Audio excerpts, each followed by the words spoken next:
Oi, voltamos, esperando o povo entrar.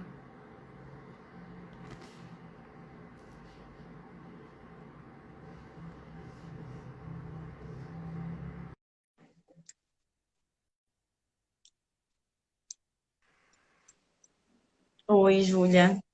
Tudo bem? Voltando o extermínio.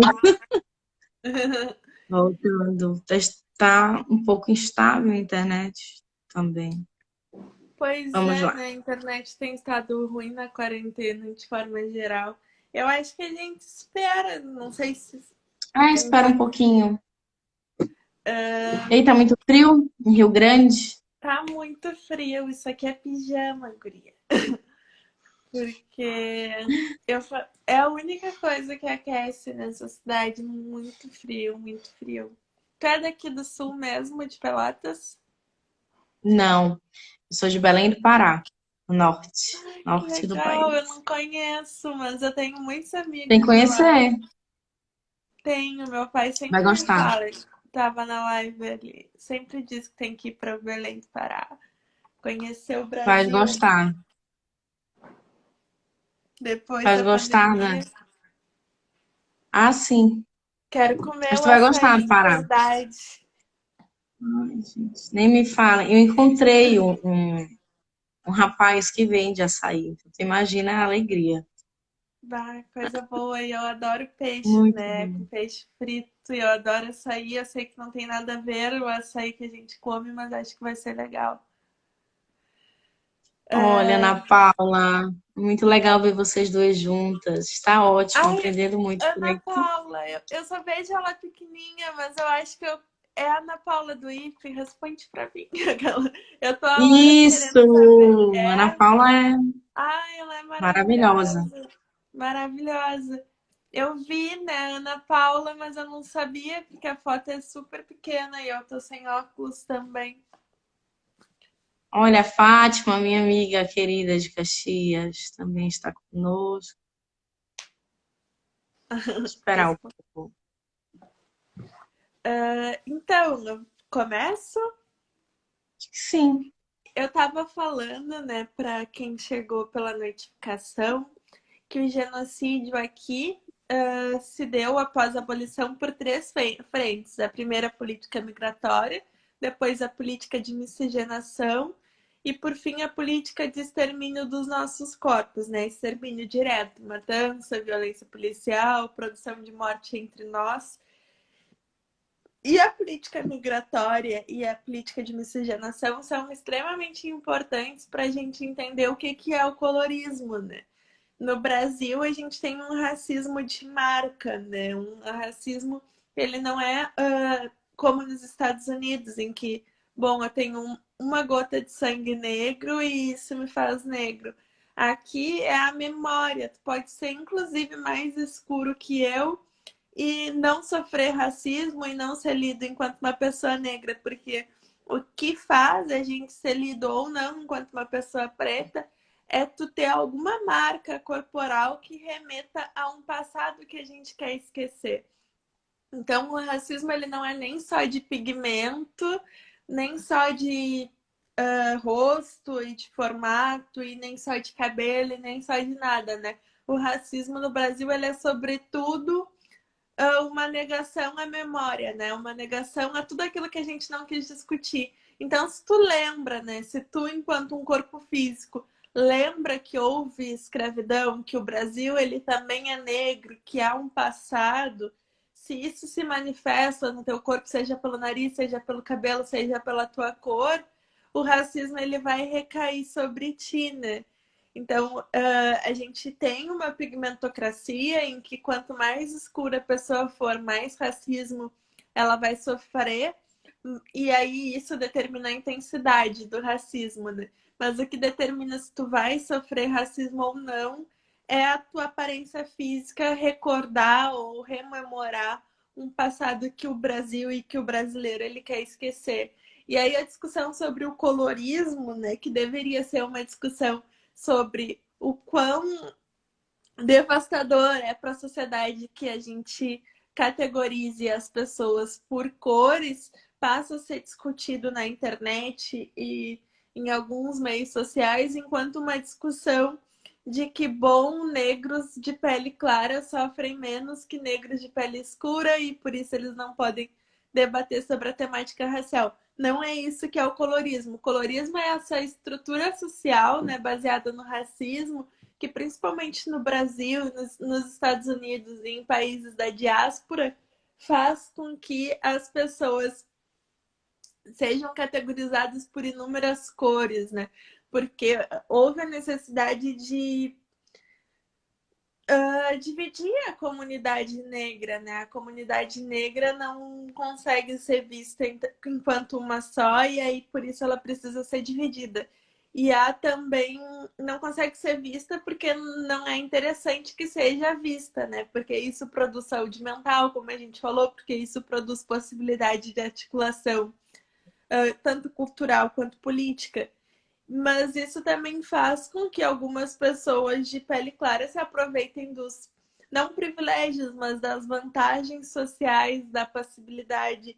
Uma série, né, que eu acho que é muito bom, não sei se alguém aí já viu, que é a Madame Sue Walker, né, que ela inventa produtos para o cabelo e aí ela sofre, né, uma discriminação de uma menina negra de pele mais clara, né? De pele mais clara, uma menina negra magra, mais jovem, mais dentro do padrão de beleza, né?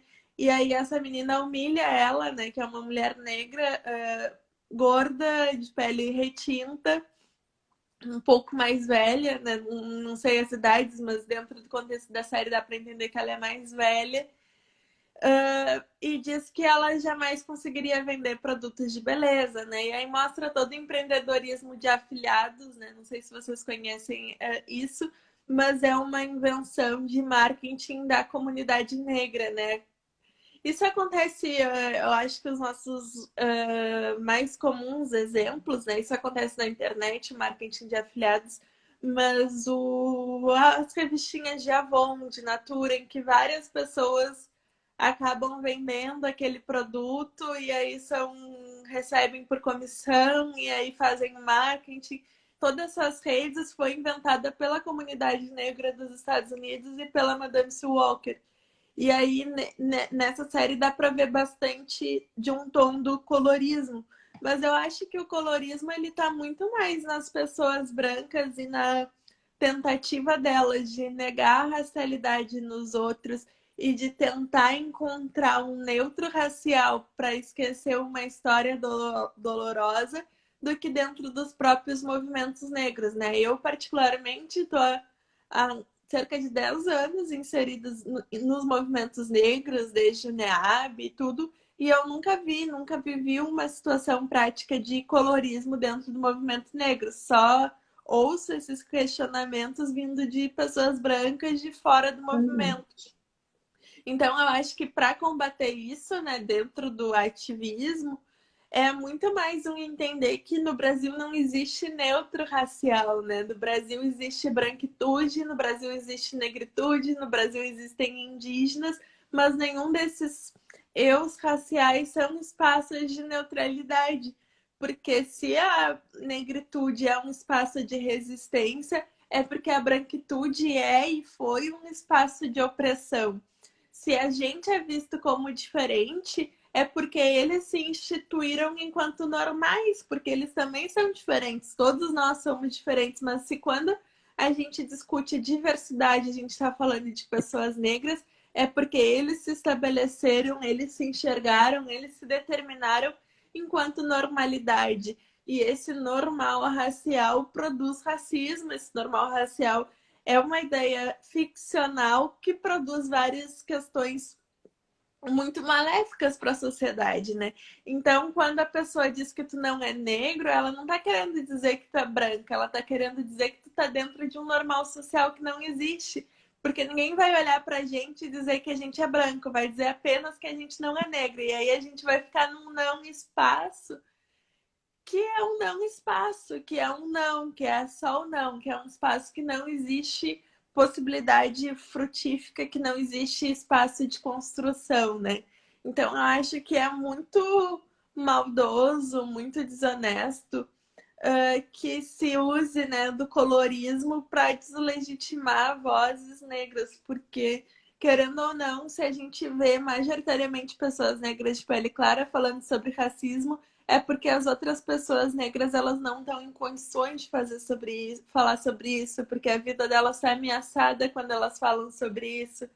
Então, eu acho que a gente precisa pensar historicamente e pensar que o clareamento da população brasileira não foi uma escolha das pessoas negras, não foi algo que se deu ao mero acaso, né? Foi algo que se deu em cima de muita e extrema violência e que foi uma política de Estado, né? E se a política de Estado de branquear a população foi uma política para fazer com que as pessoas negras desapareçam culturalmente, por que que a gente vai aceitar esse desaparecimento? Por que que a gente vai dizer que, bom, eu não faço parte desse povo que quer ser Uhum. dizimado e aí diminuído e tudo, sabe? Então, eu acho que é um espaço super de resistência que as pessoas que se saibam e que se percebem e que sofrem o que é ser negro no Brasil, assim se declarem e assim se falem e assim se reflitam, até por uma questão de saúde mental. E aí tu pode falar mais sobre isso. Mas, por exemplo, quando a gente é criança e não tem uma identidade racial, não tem uma identificação, acredito que a gente sofra muito mais com o racismo, porque a gente não lê que aquilo que está sendo passado é o racismo, né? A gente pensa que é culpa nossa, a gente pensa que é uma situação particular, uma situação individual e não algo estrutural. E aí querem nos infantilizar naquele sentido de tirar nossa fala, né?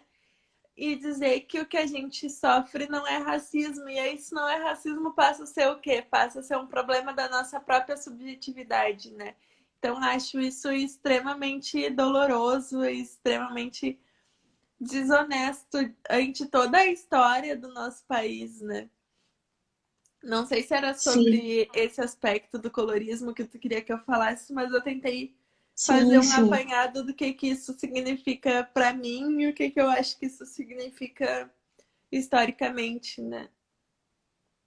E é muito importante também te ouvir nesse sentido, né, da infância, porque a psicanálise, sobretudo, é falar do infantil, independentemente da idade, né?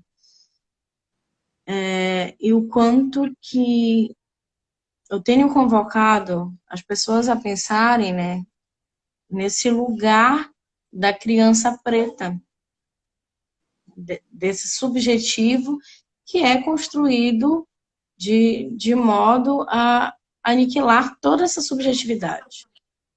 No sentido de, ora, não, tu tem isso, eu ouço e ouvi por muitas vezes, tanto no campo pessoal quanto no campo profissional, e acredito que é um grande debate aí, então, para os psicólogos, psicanalistas que estão nos ouvindo, para pensar sobre isso também, quanto que você vai trabalhar o narcisismo, né, ou num próprio amor desse sujeito, você precisa se amar, todo mundo é igual, né, o coleguinha não brinca contigo, mas assim, olha, o problema é dele, porque...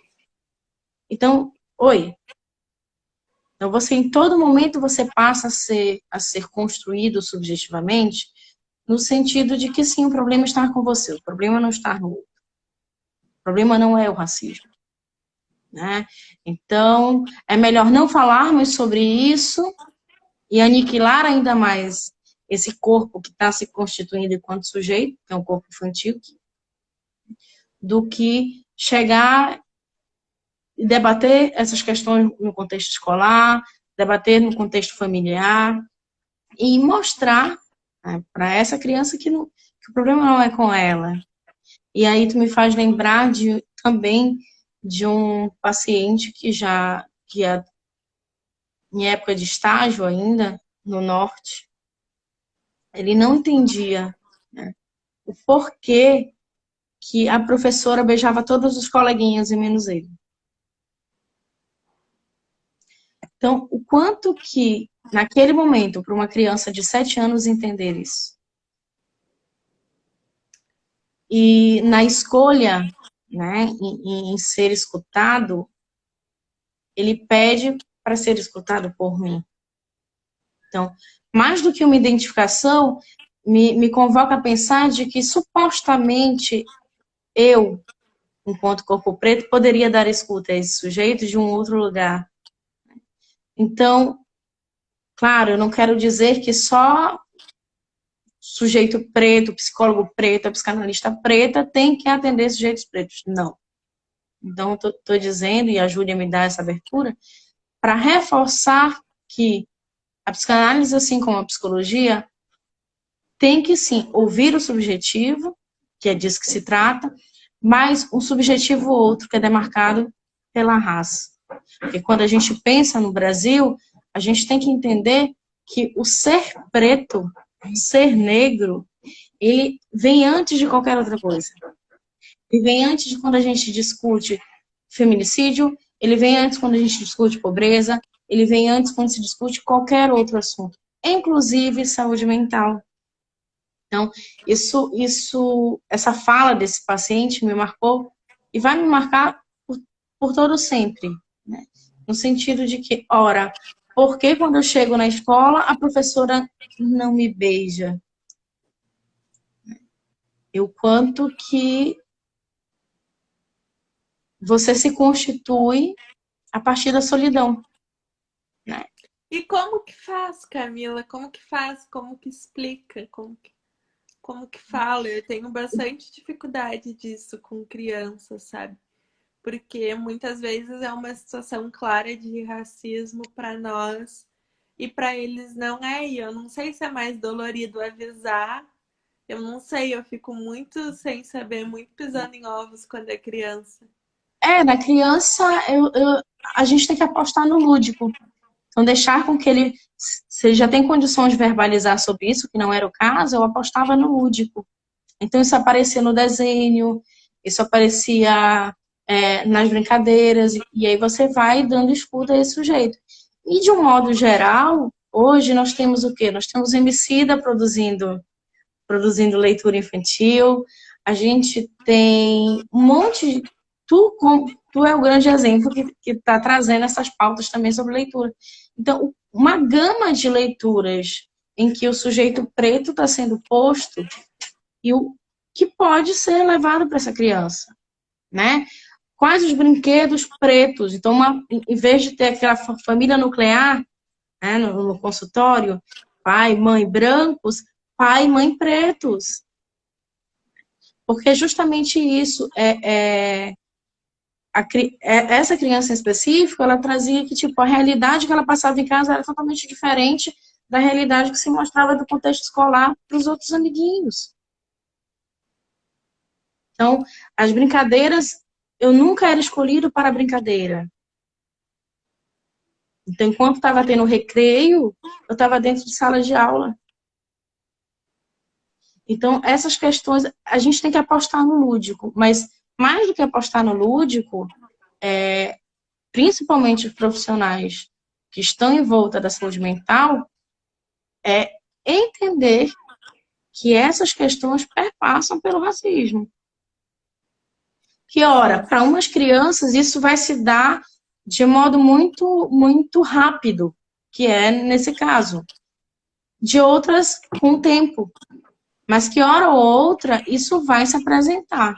Como é que eu faço quando isso acontece, né? Pensando na criança.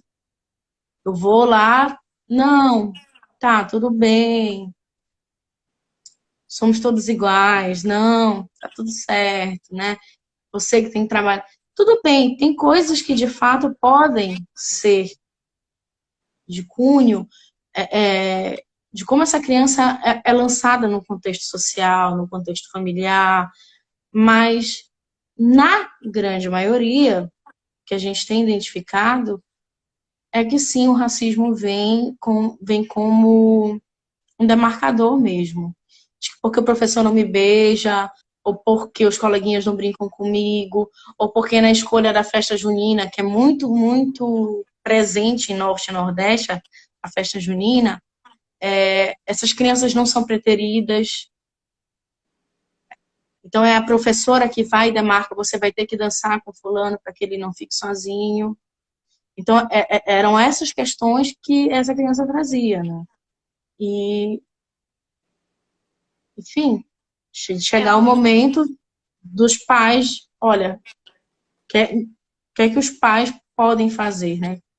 Chegar na escola, convocar essas discussões. Essas discussões não foram feitas, e aí retiraram ele da escola e colocaram numa outra escola que trabalhava com a pauta da diversidade. Mas aí também é uma outra crítica minha. Ora, a gente estava falando de alguém que tinha um determinado poder aquisitivo. E os Sim, sujeitos que senão não não têm? pode trocar de escola, né? E, justamente, eu não posso trocar de escola. E aí, como é que eu posso agir, né? Enquanto profissional da saúde, enquanto pai, mãe, ou Isso é quem muito exerce essa função. preocupante, né? Porque eu fico pensando que nem todos os psicólogos, nem todos os psicanalistas têm algum debate racial, né? E aí vai uma pessoa negra, né, com problemas completamente correlacionados ao racismo.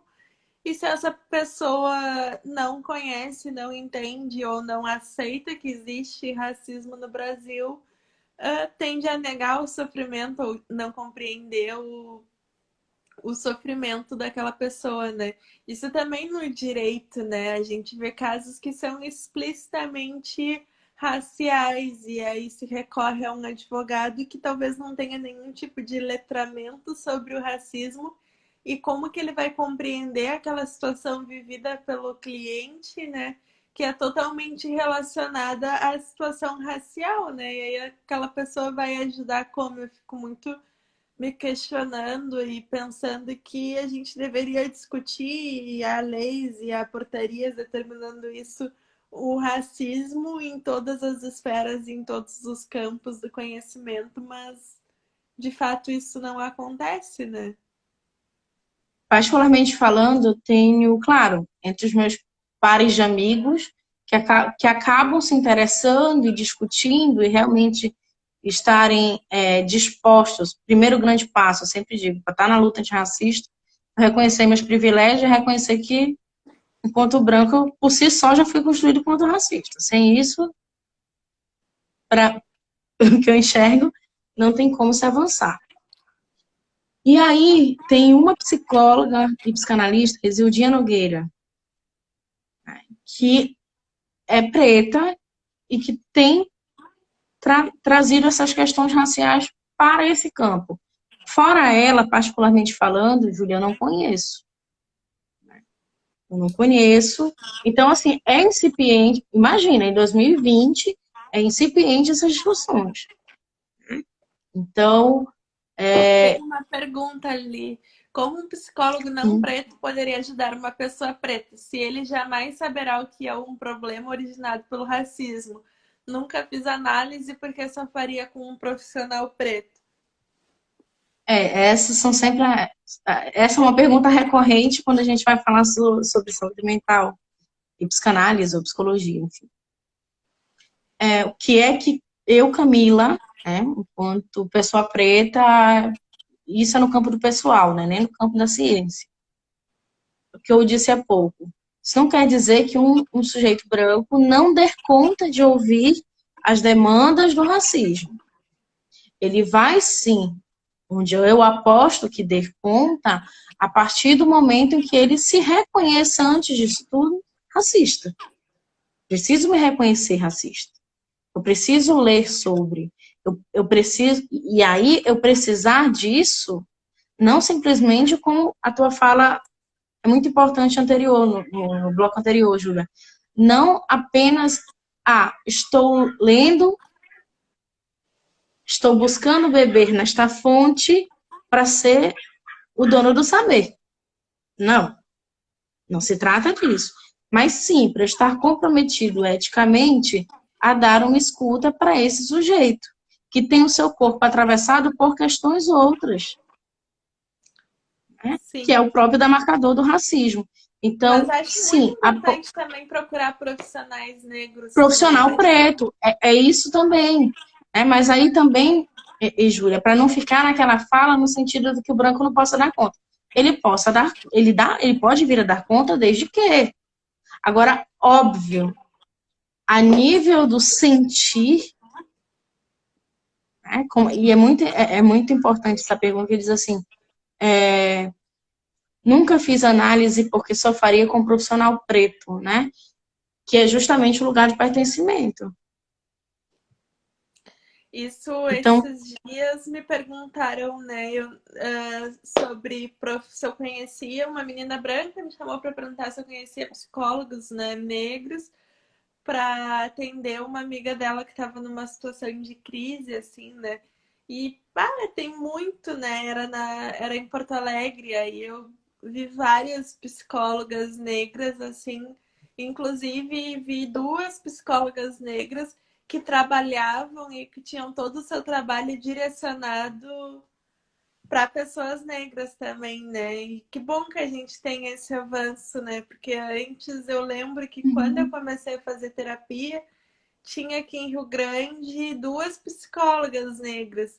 E agora acho que a gente está com cada vez mais profissionais e com espaço de debater isso, né? Não sei, não é minha eu acho que a área, gente mas está avançando. eu acho que Não sei se eu respondi a pergunta, né? Mas óbvio, né? Se for no sentido de que sim, existem profissionais pretos aí que eu sou uma que tem o lugar e lugar de fala e lugar de pertencimento sobre. Mas também não invalida de dizer que o branco não der conta, mas o branco vai dar conta sim, num lugar ou outro, desde que queira de queira. fato, né? Isso é uma situação muito confortável, né? Ou que se torna muito confortável, ou forçosamente feita confortável, de que algumas pessoas simplesmente não querem lidar com o problema que é o desconhecido, o problema que é atender uma pessoa negra sem compreender totalmente o que isso significa, e aí então, em vez de buscar o conhecimento e de buscar a própria desconstrução subjetiva do que é isso, a pessoa pode achar que a gente deva necessariamente consultar com profissionais negros, né? Isso eu acho tri importante. Acho outra coisa que eu acho muito importante, né, sobre saúde mental, é que a gente vê o nosso genocídio cultural sendo construído com um avanço evangélico, né? Não tem outro nome para falar. Se eu falar protestante, eu vou estar eufemizando e caindo numa generalização que não cabe, né? É óbvio que existem evangélicos e evangélicos, né? Tem o Malafaia e tem o Martin Luther King. Mas o avanço evangélico enquanto poder político, né? Eu acho que ele está muito ligado à ausência de políticas de saúde mental para a população negra, né? Em que precisa encontrar um refúgio e muitas vezes esse refúgio precisa ser rápido, ele precisa ser articulado com uma grande jogada de marketing e de produção neurolinguística que nos atrai, e aí isso nos joga em dois lados, né? No consumo e nas igrejas evangélicas, né?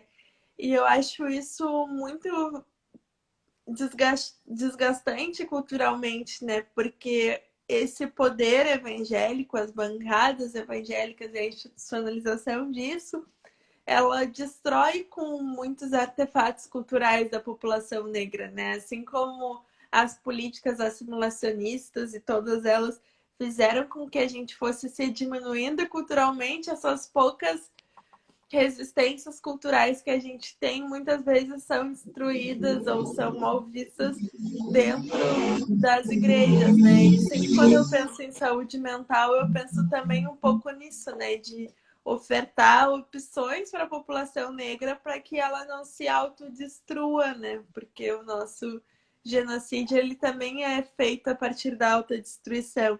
Aí eu queria colocar um ponto que eu esqueci de colocar no primeiro bloco, quando eu defini sobre genocídio, que o suicídio ele está entre eles, né? Quando a gente fala que a população negra, ela sempre, desde o período escravocrata, esteve sofrendo o genocídio, a gente fala também sobre o ser banzo, né? Que se hoje é interpretado enquanto um ser preguiçoso, um ser malandro, um ser, enfim, desmotivado para com a vida, né? O ser banzo é a forma com que os escravos autodenominavam aqueles escravizados que estavam num processo de depressão profunda, que não conseguiam ter força física ou força subjetiva para encarar o trabalho e aquilo e toda a mortandade que foi a escravidão, né? E até hoje a gente segue meio banzo, né? Até hoje a gente segue meio deprimido e até hoje a gente tem muitas pessoas negras que ainda não conseguem se motivar para encarar a vida dentro desse modo branco de existir, né? E isso faz com que entre os jovens negros a terceira causa de morte, né, seguida apenas Suicídio. do assassinato e dos acidentes de trânsito, seja o suicídio, né? A gente se mata muito mais. E por que que a gente se mata muito mais?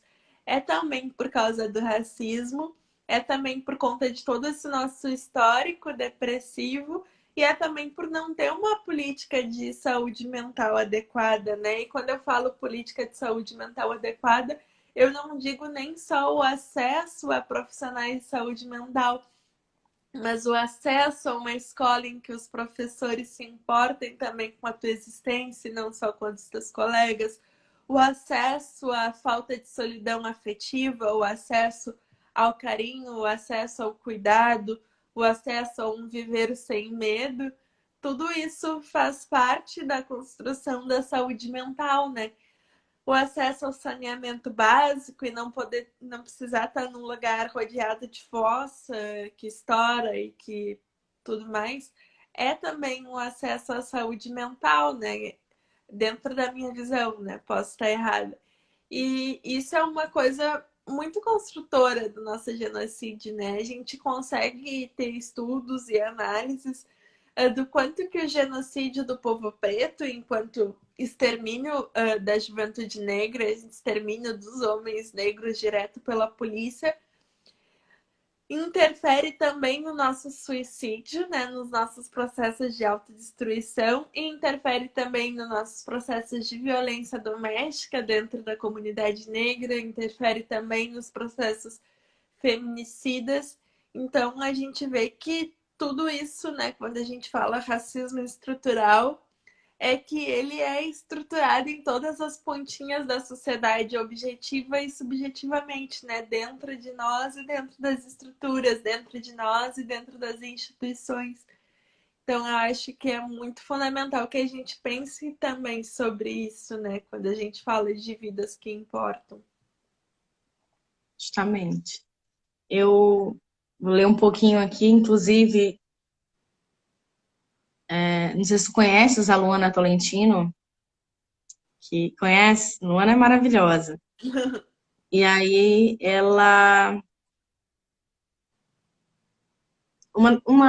das cartas que mais me chama a atenção, né? Assim, ele dizia que a primeira vez que ela viu uma mãe chorar, né?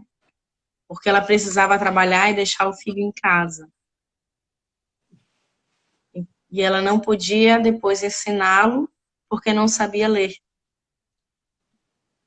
Então, a todo momento ela insistia aos prantos, né, para que essa criança pudesse ficar mais tempo na escola. Então, a Luana, ela, de algum modo, tenta dar conta dessa criança na turma e faz horas extras, né? Mas o que eu quero dizer com isso? De que o quanto que o genocídio negro ele se apresenta em todas as esferas. Então, quando a gente acredita numa educação possível, né, antirracista, quando a gente acredita, né, numa advocacia antirracista, numa psicologia, numa psicanálise antirracista, mais do que reafirmar, né, que as vidas negras importam, e importam sim, né, é também dizer que o racismo ele é estrutural, ele é estruturante e ele precisa ser revisto a partir de um outro lugar. Porque senão a gente só tende a corroborar com o suicídio, a gente só tende a corroborar com as desigualdades, e então consumam, né, produtos de empreendedores pretos, sigam pessoas pretas, então deem notoriedade, inclusive, né, aos profissionais, sejam eles do campo social, da saúde, enfim. Então, acredito que além de postar, né, ser antirracista, também fazer isso a nível do comportamento. Então, tem aí a Júlia, tem eu, tem outras pessoas. Então, eu acho que para uma sociedade antirracista de fato começar a ser pensada, eu tenho que primeiro, enquanto sujeito, né, o sujeito branco, tem que primeiro pensar e se reconhecer enquanto racista, e que isso é social, histórico. Ora, fomos construídos assim, assim como nós fomos também construídos a partir da morte. Hoje a gente está falando de morte, mas a todo momento resistindo a esse processo, porque o preto no Brasil ele se constrói a partir da morte, né? Então, é isso. Eu acho que para uma sociedade antirracista ela precisa, sobretudo, com que os brancos, mais do que postar, mais do que dizer que eu sou antirracista, é consumir o que os pretos estão fazendo por aí. E a gente está produzindo coisas há muito tempo. Há muito tempo.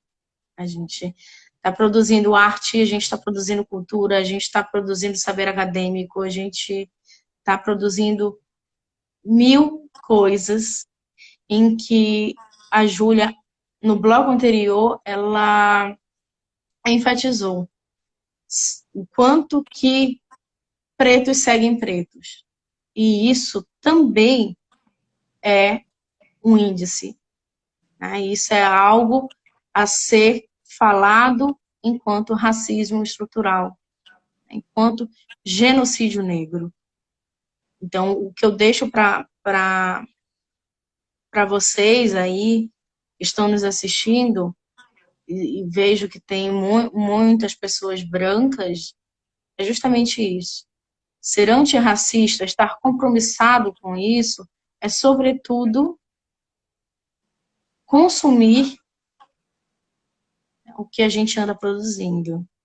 Não sei se a Júlia concorda nesse sentido, mas eu tenho pensado que a construção antirracista ela vai começar a se dar, né, passos lentos a partir dessa compreensão de que a gente não tem mais como tomar enquanto corpos subalternos. Nós não somos corpos subalternos, né? E que não é arrogância dizer não quando a gente não quer participar de um determinado debate, porque quantos nãos a gente já recebeu dos brancos? Não, não quero participar, não tenho interesse. Eu não preciso, Camila, e aí eu falo no sentido pessoal, está em todos os lugares. Então, os nãos, eles precisam ser ditos também, enquanto processo de resistência, e entender que não é arrogância, né? Não é arrogância não dar os R$ 20 de desconto lá em Rio Grande, quando se compra um cabo para um celular. Enfim, acredito que uma sociedade antirracista ela só começa a ser pensada a partir dessas questões. Então, tu fala, né, que nós, enquanto povo preto, a gente foi construído a partir da morte, né? E eu concordo com isso. E acho que mais importante do que dizer isso, que a gente se construiu a partir da morte, é pensar que a branquitude no Brasil se construiu a partir da matança, né?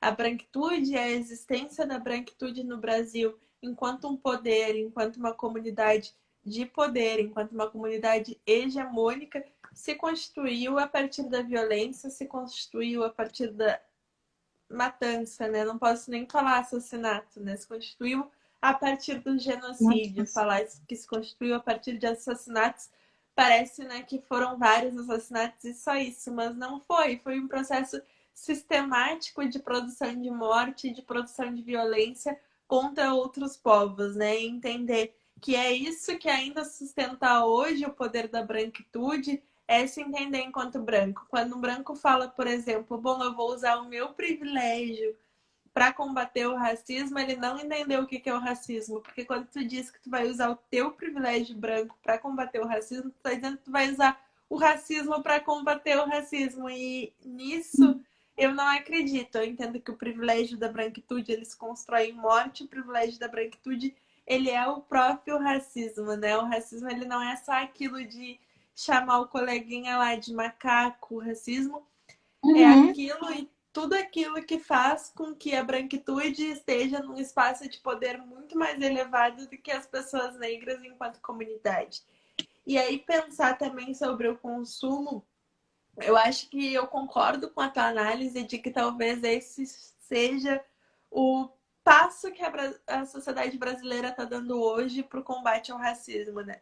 Mas eu não acho que ele seja o suficiente, né? Quando for falar assim de caminhos, e aí eu penso no consumo de pessoas negras, eu acho que ele pode gerar várias outras coisas que não o Uhum. antirracismo, que não o combate ao racismo. É óbvio, o consumo de pessoas negras pode te tornar antirracista? Pode. Mas o consumo de pessoas negras pode te tornar também apenas uma pessoa que tem fetiche em ler pessoas negras, Sim, uma pessoa que sim. gosta da literatura de pessoas negras pode se tornar uma pessoa que compreende o que foi o racismo, mas não necessariamente uma pessoa que queira combater ele, ou não E necessariamente ponha tu isso na entender que prática, né?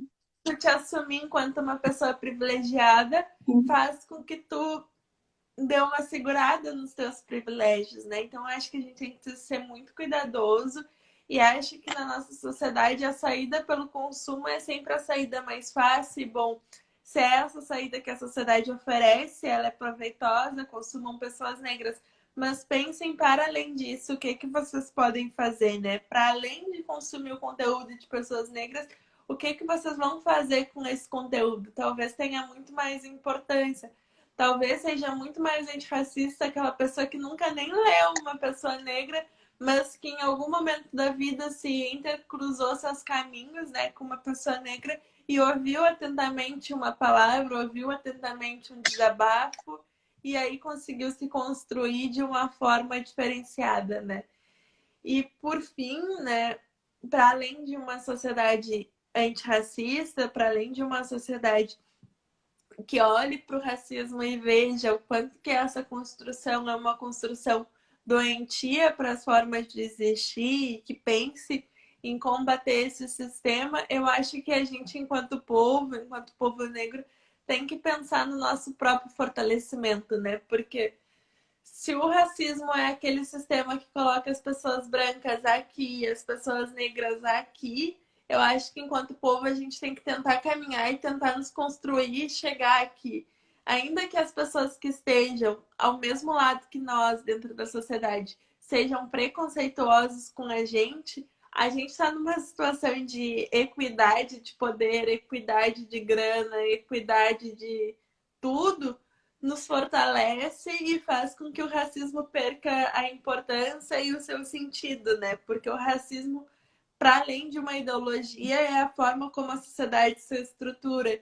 Então, eu acho que é muito importante que a gente pense e articule formas de mudar essas estruturas sociais para que o racismo e para que o racista perca sua importância e para que o antirracista perca também sua importância, porque é fundamental que os brancos sejam antirracistas porque os brancos estão no poder. Mas eu não quero depender deles, depender do antirracismo Deles, deles justamente. para sobreviver. Então, eu acho que a gente precisa pensar em articulações dentro da nossa própria comunidade que nos fortaleçam, que nos façam ter poder dentro dessa forma de poder instituída, né? E construir também outras formas não construídas, outras formas não descobertas, outras formas não compreendidas do que é poder e do que é ser poderoso dentro dessa sociedade, né? Para que a gente não espere uma princesa Isabel ou várias princesas Isabéis para nos salvar, sabe? Eu acho que a gente tem poder e tem consciência e tem articulação suficiente para nos salvar sozinhos e isso exige o nosso fortalecimento comunitário, né? Isso aí, Júlia. Júlia, muito obrigada. Nossa, tu, pela aula que tu sempre nos dá. É muito bom, né, te ouvir. Já te disse antes, desde da live com a Tabata, o quanto que eu quero te trazer para a vida. Esse meu chaveirinho eu quero trazer. E o quanto que é importante a gente se fortalecer em todos os espaços. Gente, sigam também a Júlia. Vou até dizer o teu arroba, né? Porque não me lembro de qual, mas a Júlia diz aí daqui a pouco. Júlia Seijon, mas é só clicar lá em cima, daí tem ver perfil Camila, ver perfil Júlia. Aí, se vocês gostarem, sigam lá. A gente está falando sobre isso quase que diariamente no Instagram. É um processo Todas as cansativo. quintas. Todas as quintas tem live. A última live tá salva foi sobre processos revolucionários do povo preto, falando sobre quilombos, sobre a Revolução Haitiana, sobre a Revolta dos Malês. E tem muito mais coisa para ser discutida também. Na próxima quinta vai ser sobre saúde mental com uma psicóloga negra daqui de Rio Grande, que é inclusive a psicóloga que fez a pesquisa que eu comentei no primeiro bloco sobre a importância dos espaços negros para a construção da saúde mental entre a população negra. Então é isso, gente. Muito obrigada, Júlia. Muito De obrigada pelo coração. convite, Camila. Muito obrigada mesmo. Beijão. E, gente, lembrando que na quarta, às 20, a gente vai estar aqui com o Rudimar falando sobre o mal-estar na cultura em tempos de pandemia, tá? Então não percam. E quem se interessar pelo conteúdo que está sendo produzido aqui no Vidas que Importam, assim como o conteúdo com a Júlia, nos sigam, chamem seus amigos, colegas, família, enfim, tá bom? Gente, muito obrigada e até quarta-feira, às 20, falando sobre o mal-estar na cultura, os processos de morte em tempo de coronavírus. Um abraço.